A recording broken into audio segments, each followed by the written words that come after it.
Daily jobs and tips you can't miss. සුබ දවසක් යාළුවනේ.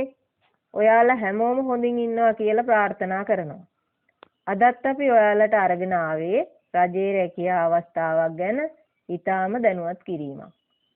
විශේෂයෙන්ම රජයේ රැකියාවක් බලාපොරොත්තු වෙන කෙනෙක් නම් මේ වීඩියෝ එක අන්තිම වෙනකම් බලන්න අනිවාර්යයි.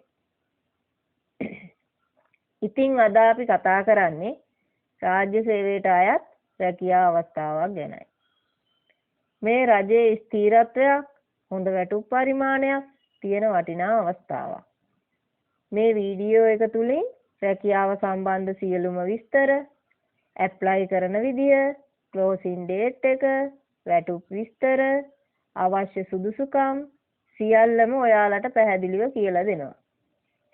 ඒ නිසා මේ වගේ වැදගත් අවස්ථාවක් අහිමි කරගන්න එපා. වීඩියෝ එකත් එක්ක දිගටම ඉන්න. ඒ වගේම අපේ channel එකට අලුතින් සම්බන්ධ වෙන කෙනෙක් නම් ඔයා දැන්ම subscribe කරන්න අමතක කරන්න එපා.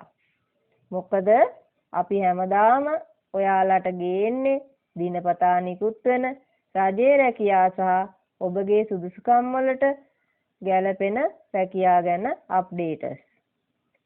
හරි යාළුවනේ. එහෙනම් වැඩි කාලයක් නාස්ති නොකර අද වීඩියෝ එකට යමු. හරි යාළුවනේ. එහෙනම් විස්තර ටික සම්පූර්ණයෙන්ම බලලා ඉවර වුණාට පස්සේ සාමාන්‍යයෙන් එන ලොකුම ප්‍රශ්නේ තමයි කොහොමද ඇප්ලයි කරන්නේ කියන එක. ඒකට සොලියුෂන් එක ඉතාම සරලයි. මේ වීඩියෝ එකට පහළ විස්තර දාන තැන බලන්න. එතන මම ඇප්ලිකේෂන් එක ඩවුන්ලෝඩ් කරගන්න ලින්ක් එක දාලා තියෙනවා.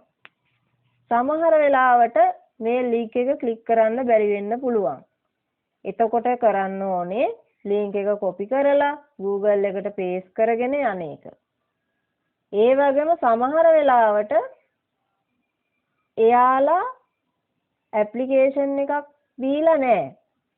ඒ වගේ වෙලාවට ඔයාලා කරන්න ඕනේ ඔයාලගේ විස්තර දාලා ඔයාලගේ සුදුසුකම් දාලා ඔයාලට ගැළපෙන විදිහ ඇප්ලිකේෂන් එකක් හදාගෙන ඒක එයාලට සබ්මිට් කරන එක හරි තැපල් කරන එක හරි. අපි ඒ වගේ අවස්ථාවලදී ඔයාලට මොඩල් ඇප්ලිකේෂන් එකක් දාලා තියෙනවා. ඕන නම් ඒකත් ඩවුන්ලෝඩ් කරගෙන ෆිල් කරලා යවන්න පුළුවන්. ඉතින් ඒ ලින්ක් එකෙන් හරි ඇප්ලිකේෂන් එක අරගෙන නිවැරදිව ෆිල් කරලා ඇප්ලයි කරන්න පුළුවන්. මේක ඇත්තටම රජයේ රැකියාවක් බලාපොරොත්තු වෙන කෙනෙකුට ලැබෙන හොඳ අවස්ථාවක්. ඒ නිසා අවස්ථාව මගහැර ගන්න එපා. අවසන් දිනට කලින් ඉක්මනට ඇප්ලයි කරන්න. ඒ වගේම මොනවා හරි දැනගන්න දෙයක් තියෙනවා නම් අපිට කමෙන්ට් කරන්න. අපි හැම විටම ඒවට පිළිතුරු දෙනවා. හරි එහෙනම් අපි ඊළඟ වීඩියෝ එකෙන් නැවත හමු වෙමු. මේ වගේ වැදගත් රැකියා අප්ඩේටස් දිගටම බලා ගන්න අපේ channel එක subscribe කරලා තියාගන්න කියලා නැවතත් පුංචි ඉල්ලීමක් කරනවා. එහෙනම් අදට මෙතනින් නවතිමු. ඔයාලා හැමෝටම ජයග්‍රාහී සුබ දවසක් වේවා.